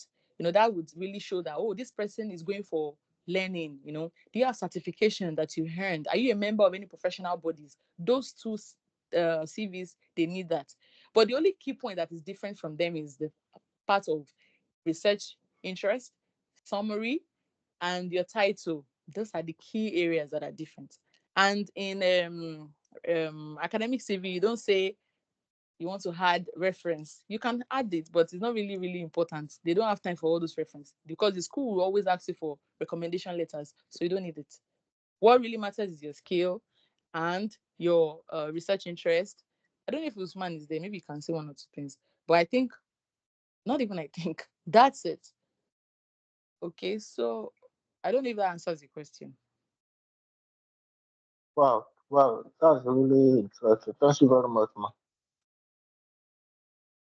Thank you very much for that answer. The next one, Mrs. Shalabome.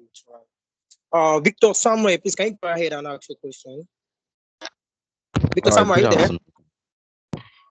Yeah. Thank you very much. So, good afternoon. So, my question, thank you for this session.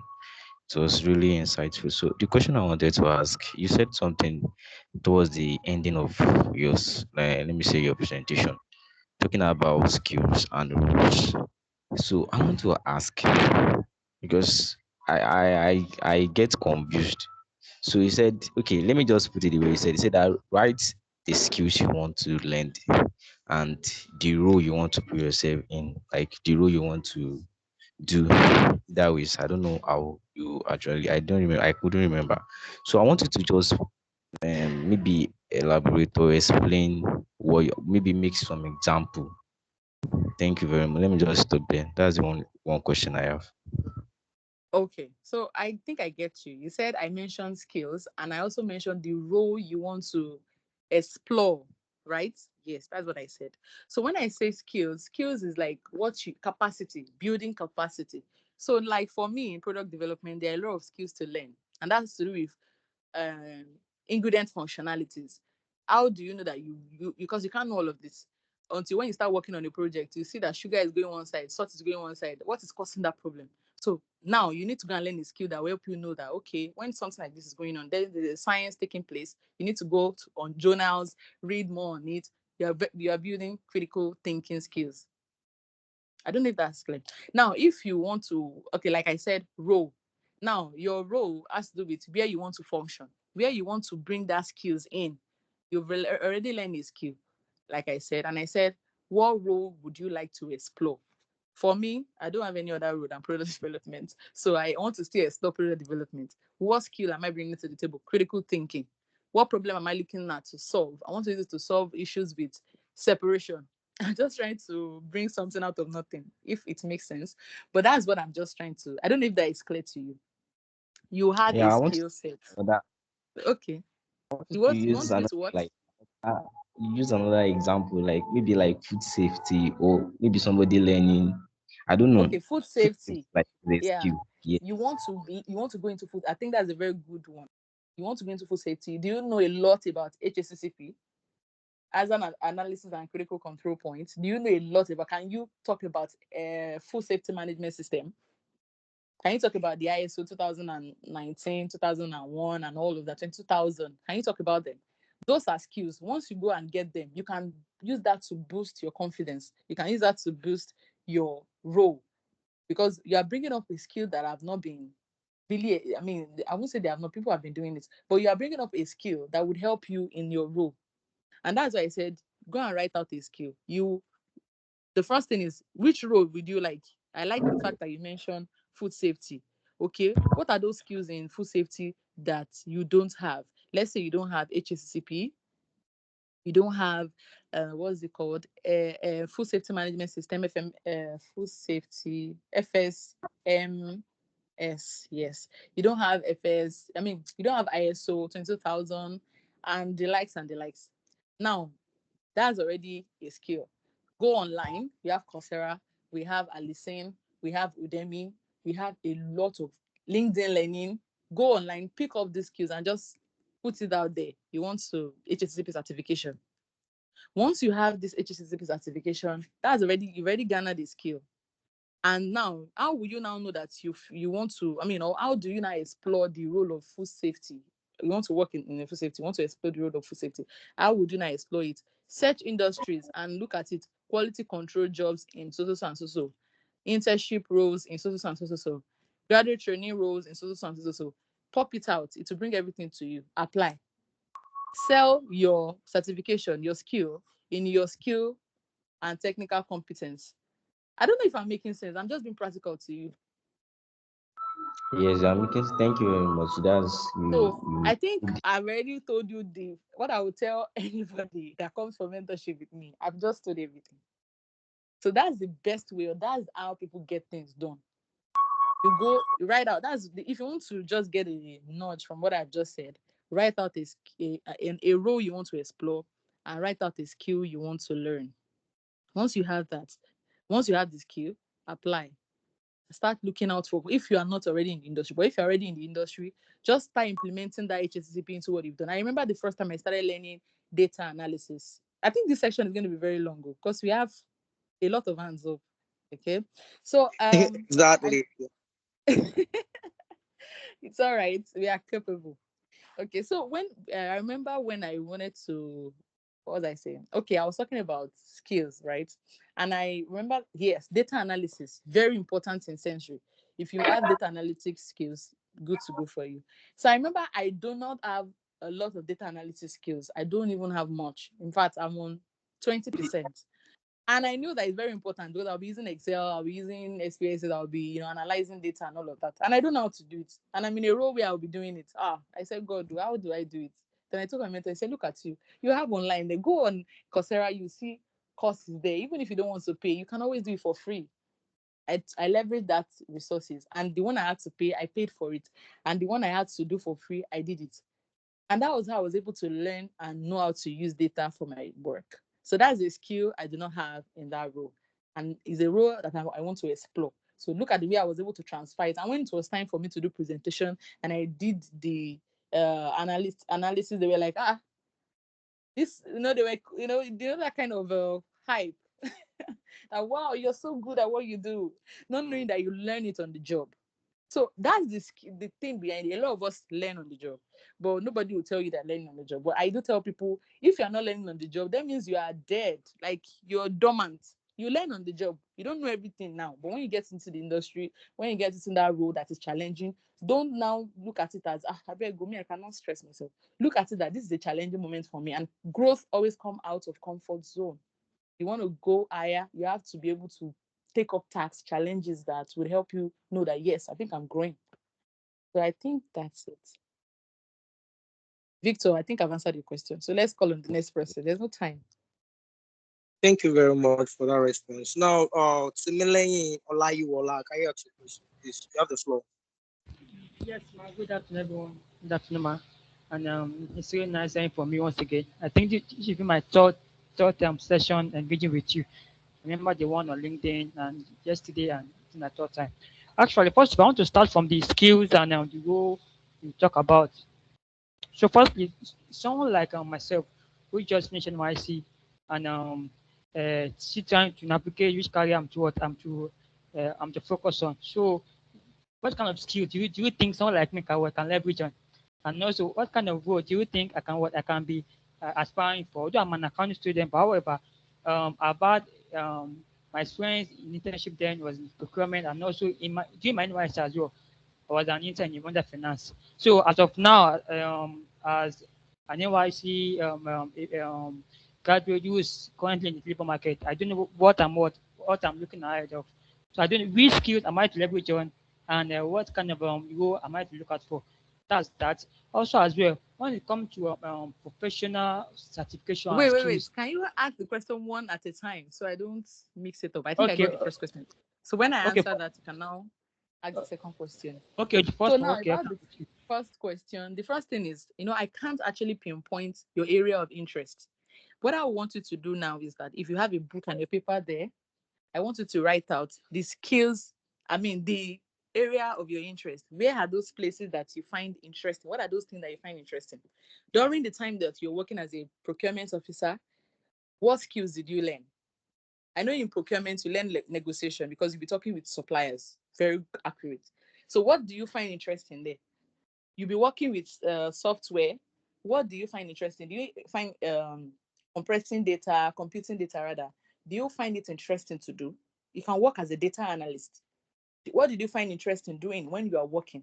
So now, I usually tell people that when you have the opportunity to serve in a company, leverage every little thing that you are doing. And so, one thing about me, if you're working with me, I always chase you out to other departments to go and learn. I don't know why, but I always feel like don't put yourself in a box because you don't know where you find yourself. That is for intern or I'll tell them go to lab, go and learn what they are doing. They are working on a particular project. Go and learn what they are doing. Okay, packaging. I think they are doing something. Go and meet them. So they're always eager to run to those places. And that's the reason why I'm doing that is that I want them to be able to, after the whole 12 a month, they can pick area of interest. Because the moment that time when you're serving, you're just doing a job because you just want to satisfy your country. But during that period, you can utilize it that department, you can explore every other area just to see what they are doing. And now that you've already made it clear that you worked in procurement as an accountant, if I'm correct, you can what in accounting interests you. I think I have friends who will talk about tax, who will talk about I don't know much about accounting anyways, but they always talk about things that has to do with accounting. What can you say you want to do in accounting? Do you want to be a data analyst? Yes. Do you want to be, do you want to work in production? There are many things you can do in finance, in the banking sector, where you can actually function. And now, the skills now has to do with what are those things that will improve you on that job. I already mentioned data analyst. If you want to be a data analyst, yes, I know that would help because I know you'll be imputing data, you'll be trying to solve some metrics with regards to Excel, using advanced Excel and all of that. So these are key things that I know that would work for you. So as an early entry, I always tell you, please try to know the area that interests you because let me know, like sometimes we find ourselves in places that we don't even want to work. I think that was my first career journey. I was working in a food company as a production supervisor. I never enjoyed it because production while is on another level. So I don't like it. And when the opportunity came for me to transition, I ran without waiting. But when I got on the job, I never enjoyed it at first. But I started listening and I look for mentors around that niche who would help me gain my foot. So that is how the thing can work. I already said I gave practical example of myself. So I think that's good enough. So look at that particular role where you are at and see what you can pick from it. Where you work. Sorry, I know you finished the NYC. So what did you pick from it? What skill is missing? The accounting, Abi. In that accounting role, what were you doing? What were your tasks? Were you the one that was collating and analyzing supplies? There's a tax that is involved, right? Similar, right? You were Yes, doing some yes, ma'am. certain I'm things. with you, ma'am. Your day-to-day activity, your boss can say, okay, similarly, we need to go and see a vendor. We need to negotiate. That's the negotiating factor there. You need to be able to break down tax. Now, when you have all of this, you can be able to say, okay, I think I'm missing how to negotiate. I don't really know how to negotiate. I'm just saying now, I'm trying to talk like you. Oh, I think I don't know how to negotiate. Then go on LinkedIn. You will see courses of negotiation a lot. How to negotiate with supply. You will see there. Now come back and put it on your skill. I have been able to negotiation is a skill because I know of a business that will tell you negotiation. They need someone who can negotiate. So it's a skill that will set you aside. On the day of interview, they will ask you, tell us how you can negotiate. So, so, and so. So how do you want to get the job if you say you don't have the skill? So these are ways that you can stand out. Yes. So I don't know if that answers your question. Yes, sir. Yes. You you said well, ma. Thank you so much, ma. So let me just maybe couple these my two questions together. And the first one is between professional certification and skills, which one do you think uh, as an entry applicants like me can what can go for? But currently, I'm currently doing my econ, and at some point I will sit, I'll be like, why didn't I go for this? Maybe I should go and go for maybe an accounting software or so.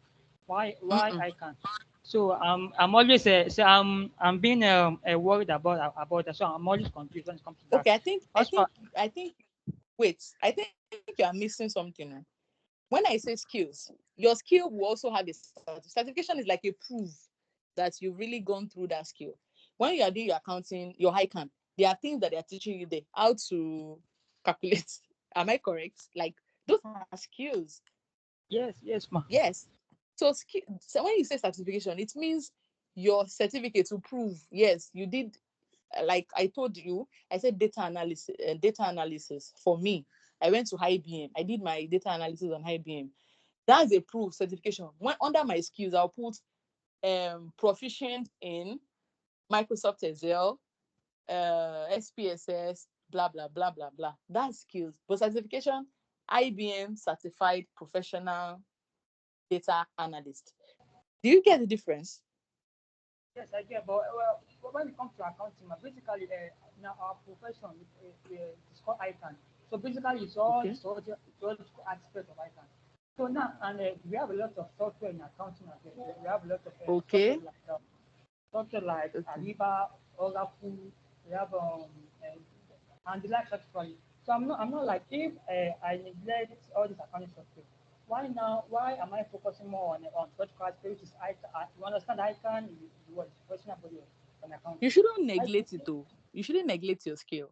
If you know that this thing is missing in you and you need it in your role, please try to. You can always multitask because I'm multitasking. You can always multitask. Set a day that you will do it. It's something that you can do online. It's something you can learn online. Set a time that you'll be doing that. Maybe once in a week, you just attend the class on check Coursera, check a listen, and you will see all the software there that you said you are missing. And it's something that you can it will be flexible for you to learn. And that would help you. So you don't need to wait that okay until I finish my icon. I'm missing out. No, you are not. Just try to marry both because they are the things that are deficient, yes, in your role, in your yeah. So there are things that are deficient. But when you try to go into them, they will help you. So skill, I already said certification is like a documented paper that shows that okay, you went for this training. So if your one is about ICANN, but there are some software that is missing, please try to do that. Don't leave any stone untouched because the truth is the market is very competitive right now. So any little hedge that you can get up there, please don't waste it. Do you get? yes, I get it. My last question, please. So Please, Mr. Hey. Oluwatimileye, our time is spent and we have other people in the waiting room. Please, Mr. Hey, Oluwatimileye, God, our time oh. is Allow far him ask the spent question, oh. and we have Please. other people in the waiting room. one last question, please. Sorry, please. So, Okay, so ask your I want to ask, question. is it always compulsory to send a cover letter with an I application? can't hear you, please. But, like, is it always compulsory or necessary for an entry applicant like us to send our cover letter along in an application, or just CV is okay? So I It want to depends on know the how. company. Yes, it Okay. depends on the company. There are some people that will tell you, send us your CV and cover letter. Of How, course, how you have about your cover letter. how about in a graduate training role? They always state just CV. So does it mean that we can't attach our cover letter? No, if they ask you, if they just say your CV, don't attach any cover letter. It's not needed. But if Okay. they specifically say cover letter, please attach it. And your cover letter, it should just be in 3 bullet points. The first bullet point is where you talk about yourself and your degree. Your second point should talk about your past experience. If you don't have any experience in the past, talk about where you've worked during your maybe your project that you did in school, something that can attest to that present role that would be useful. But let's say you don't have any role that because it's a graduate trainee, of course, you don't know where they're going to place you. You can just put it to 2 bullet points. I mean, not 2 bullets, 2 paragraphs. I mean, not bullet points, paragraphs. The first paragraph will sell yourself, your name, why you're interested in that role. You've been in this particular thing, study for the past so and so years. Your second could attest to it. While you were in school or your previous experience, you were able to do this, do this, do this. Then the third row, third paragraph, you talk about what you bring to the table. In this organization, I look forward to do this, do this, do this. It's okay. But you see some cover letters, you read and you say, what is this? Because they're going to use AI and it will just bombard everything for you. And now recruiters know it's AI. Once they know it's AI, they can't trust you. Try to be authentic. It wins. Okay. So I think that answers. I think I've been really practical. Yes. Indirectly, someone have learned one or two things when it comes to cover letter. So thank you for allowing me to ask that question. All right. So Thank you, ma'am. yes. Thank you very much, Mrs. Shalabo Memo Trial. That was a really, really long ride, but thank you very much for your time. Now I have Rejoice Ifunaya in the waiting room. Please, can you go ahead Okay. with your question, Rejoice Ifunaya? And that will be the last question we'll be taking. Rejoice Ifunaya, please go ahead. Good afternoon. Good afternoon, Good everybody. afternoon. Okay. Anyways, I want to like, Please speak like, up. I can't hear you. can you hear me? Like, I'm Go ahead. inspired. Can you hear me now? Yeah, yeah, yes. I'm inspired at everything that you do. I follow you on LinkedIn, and also I want to be a product developer too. So Oh, great. my question here now is, I'm finding it challenging and overwhelming because Mm. sometimes I don't really know the roadmap to like learn some certain things in product development. So I don't know if you can like tell me some things to Okay, so this will be like mentorship 101 uh, class, right? Okay. yes. So about product development, it's just about what you see on the shelf and how you can connect the story, what the story behind that product. Let's say for instance, you go to the market and you see okay, let me just use a life example. And that would be on beverage. So now Milo, I'll use Milo as an example. That's Nestle product. Milo, they discover Yes. that the beverage we have right now, there's no milk in it. You have to get milk and add it to the chocolate, right? So then a Yes. product developer thought of adding milk to an already made choco drink. So that gives you a three in one, right? Yes. So now with that, that is a product ideation. That is an idea that comes to you that okay, I think I there's this fan, but how can I make it to rotate that it will not just be on one spot? That's an ideation. What is that gap in the market? What are you looking at to solve? What problem is our consumer talking about? Hey, this pampers is always affecting the child's body. What are the things that I can do? Can I add moisturizer? These are ideas. People are talking about malaria. As a product developer, what can you do to solve that problem? In a pharmaceutical, product development is not only in food. You can work in pharmaceutical, you can work in chemical, so many places you can work. What matters is how you solve the problem. Now that you have the idea, are you working in budget? What plan? What's the plan with your fund? Can it fit into your budget? As you are like that, are you in school right now? No, no, no. I'm So if you working maybe actually. I work with Bello. okay, Veloxy biscuits, right? Yes. Good. So now you will see that they're always trying to come up with new flavors. And flavor is like a thin line between aroma and smell. They are different, so don't mix it up.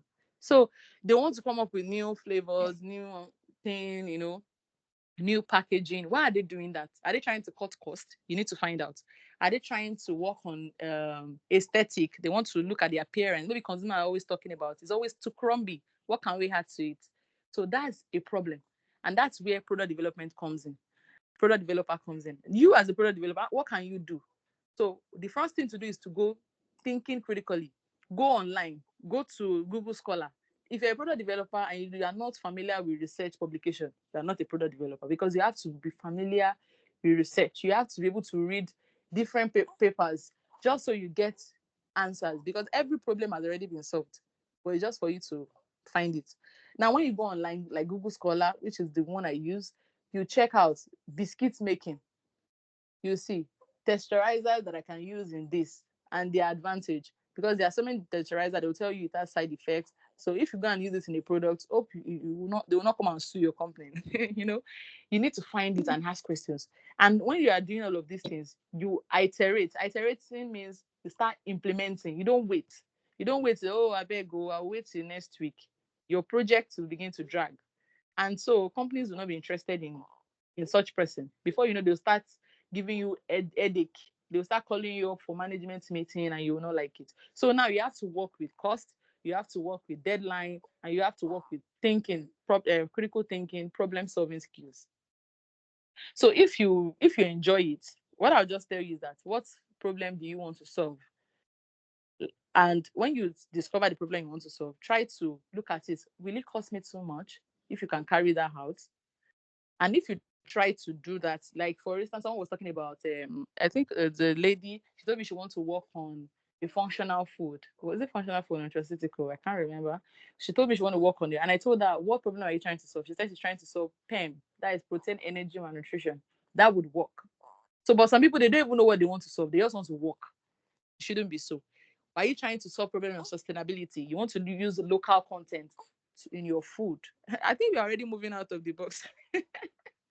I'm already taking you inside product development world, but it's fine. So now, once you've been able to get all the problems there, and you already see the kind of situation, I mean, the problem that particular thing solve, you're good to go. Try to see if you can, it's something you can, the resources you can get available. I mean, they are availability. That's why you say feasibility study. You want to look at the visibility of doing this project, if it works, and if it does, fine.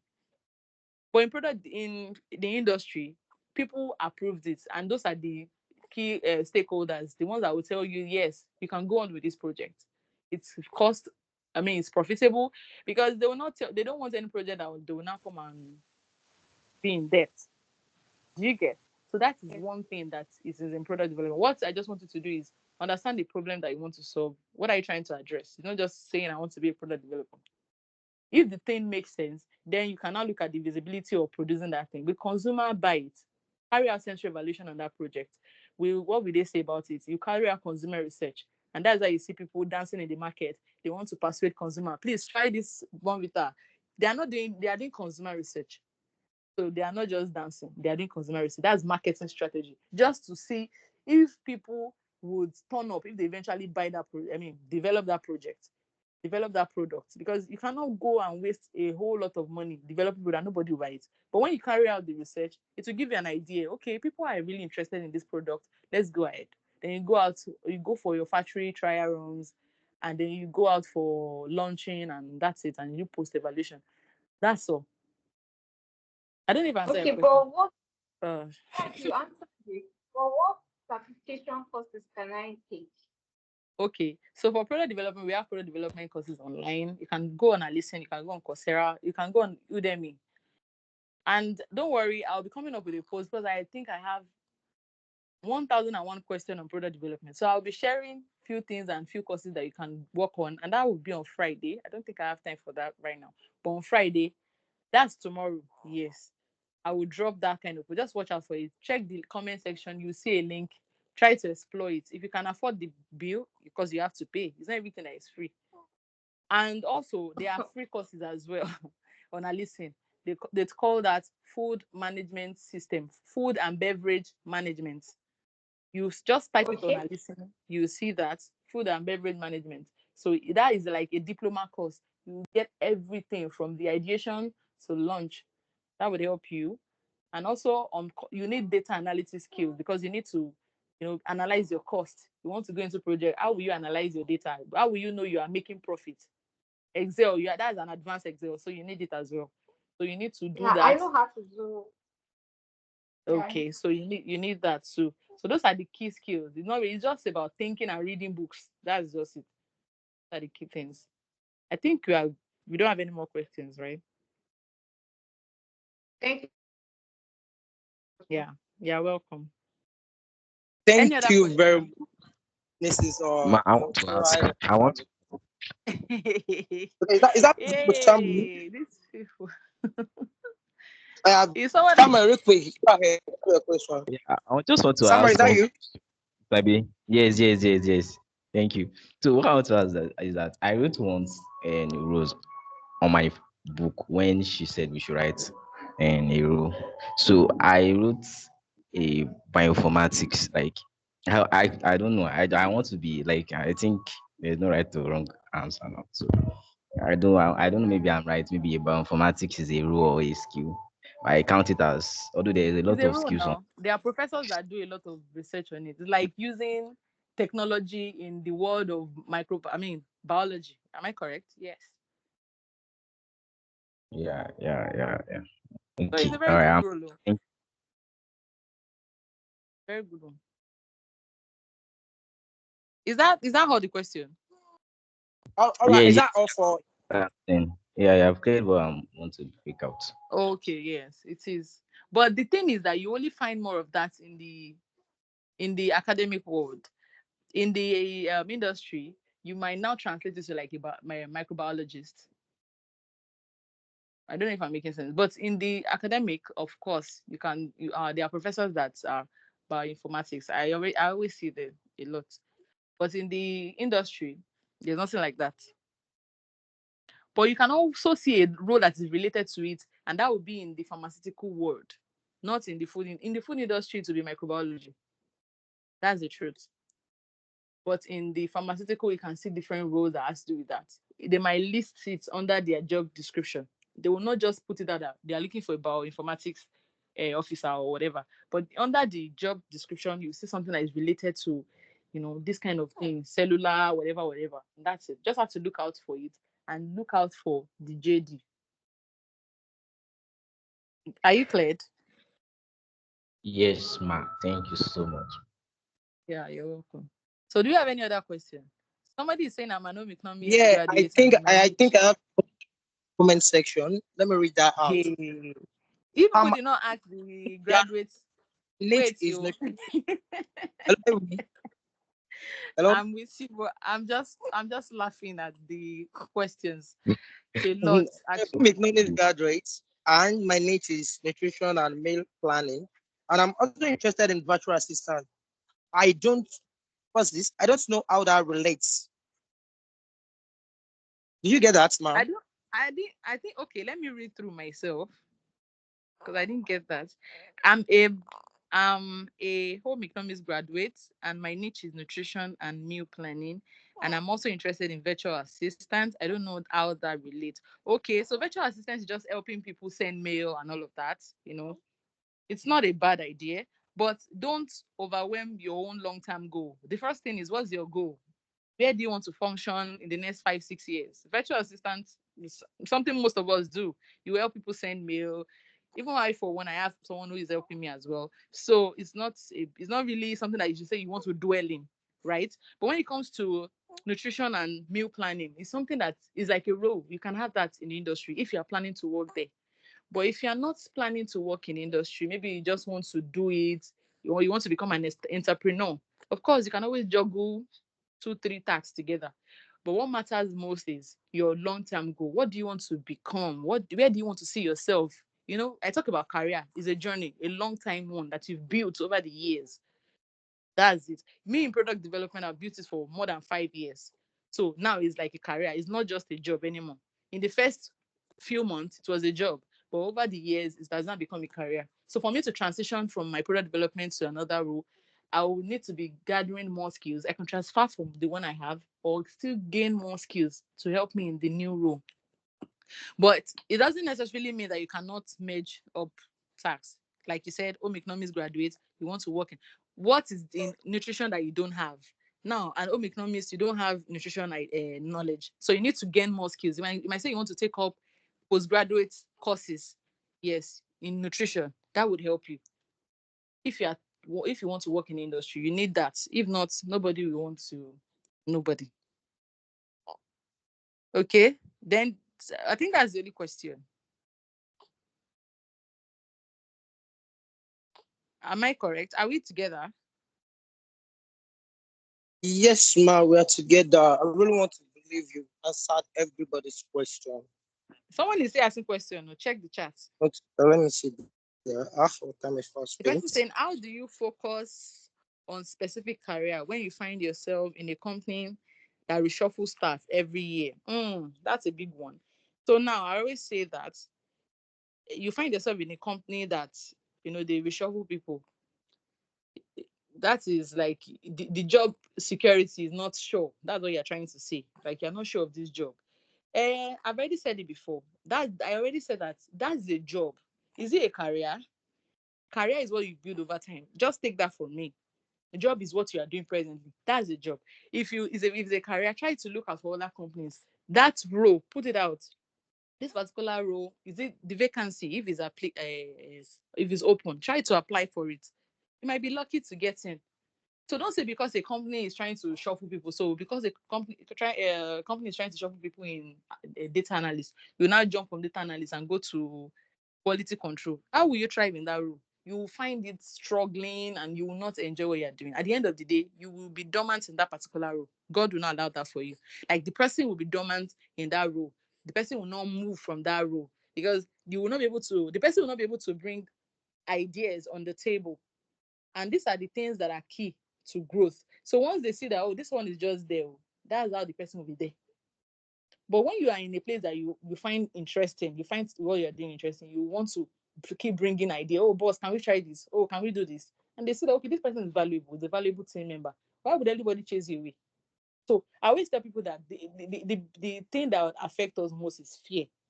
You don't try to bring up ideas. They say, do you have any question? You're just looking. No, no, no. It's a wrong idea. I wish even if you don't have it, just start from the last person talk. Oh, I like what you said about this, but can we do this? Always try to contradict talks. With that, it shows that this person has a lot to say and has a lot of idea. So in that place where they are reshuffling people, it will continue to be like that. Even if you change from this role and move to another role, they will still reshuffle. So you keep transitioning to another role. What matters is seeking a career that helps you and then looking out for other places that would help. Make internet your friend. Search online every day. I remember when I was looking for a job as well. After school, I was just putting up online every day. I was just sending out mails, sending out mails, sending out mails until the one I didn't even send mails to was the one that I got. Tell people, your friends that you can connect to, please, I'm open to this particular role. Can you help me? And I hope you get good circle of friends because there are some friends when they even know that the opportunity is for you, they'll never invite you. So try to work on your circle too. That goes a long way. And for the shuffling of this, don't use that. Don't say because of that you're changing your interest. Please try to know what works for you and try to ask questions. Look around that field, pinpoint skills that will make you stand out. Get that skills, then search for organizations, start dropping your CV. Just note at the back of your mind that here that I am is just for the main time. Like I usually comfort myself, I will say, and I'll just say, this particular thing I'm doing is just for the main time. So that particular notion would help you if you are willing to do something better. So that's just what I know it is. Any other question? I don't think we have any. Do we have any other question? No, I want to believe that's all. Oh, someone is dropping something. Sorry. Yeah, I want to believe that's all. That's all for now. Thank you very much, Mrs. Mutua Shalabome. That was very, very valuable and quite insightful. That was, and I really want to believe everyone on this call today was able to run along with one or two things. Personally, for me, from Mr. Latif Utman, I would run along with the fact that it says, if your mind can conceive and believe it, then you can achieve it. And from your presentation, I think I'll be running along with your career is a marathon. So please, I really want to believe each and every one of you on this call was able to catch one or two. Hello, can anyone hear me? Hello, Yes, I can sir. hear you. yeah. Yes, we Please can hear now, you. let's have this. If you were able to pick, I really want to believe everybody was able to pick a point. So now you go onto your LinkedIn account, write out the points you were able to pick, tag G and G Academy. I really want to hope everybody is following the platform. I really want to hope everybody's following our page. You are following the page. Please let me see your thumbs up. Can I get a thumbs up emoji? Hello? Is anyone can anyone hear me? Yes, yes. I'm not getting any thumbs up. That means no one is following us. No, we are following you guys now on LinkedIn. Gi- Give me the thumbs up. Let me have the thumbs up emoji. You know you're following us on LinkedIn. So this is what you have to do. Write out your silent points, the points you are able to get to run along with. Go on LinkedIn, make a post, tag G&G Academy, and we will do it to engage your post, and that's all you have to do. Thank you very much, our speaker, the person of Mr. Latif Uthman and Mrs. Motunwa Shalabomi. We really appreciate your time, your insights, and that's really, really valuable. I really want to believe everybody had a precious time during this section. With this, we've come to the end of today's section. I really want to believe everybody was able to pick up one or two. Is there anyone there? Okay. Yes. So before we call it a day, what I would Okay. just advise us, people that are here, is that try to always engage on the group. For instance, we have a number of people that are volunteering for the academy. We are not paying for anything. We are giving out free resources in terms of job updates and scholarship updates, the ones that we know that are genuine. And so if we drop all those updates and nobody is reacting or engaging with them, it becomes overwhelming. Try to engage with the content that are dropped on the platform. Don't feel like, oh, I beg, make a note talk. Because the more you talk, the more you let us know, the more we begin to feel like, okay, let's do more for these people. This is where they need, this is what they need. So try to engage, drop your thoughts, or reach out to G&G Academic DM. Tell them this is what please, this is what I need, the advice I need, or this is what I thought should be done. This will help us in our community and help us to do something that is better. So please, let's try to be more engaging this particular year.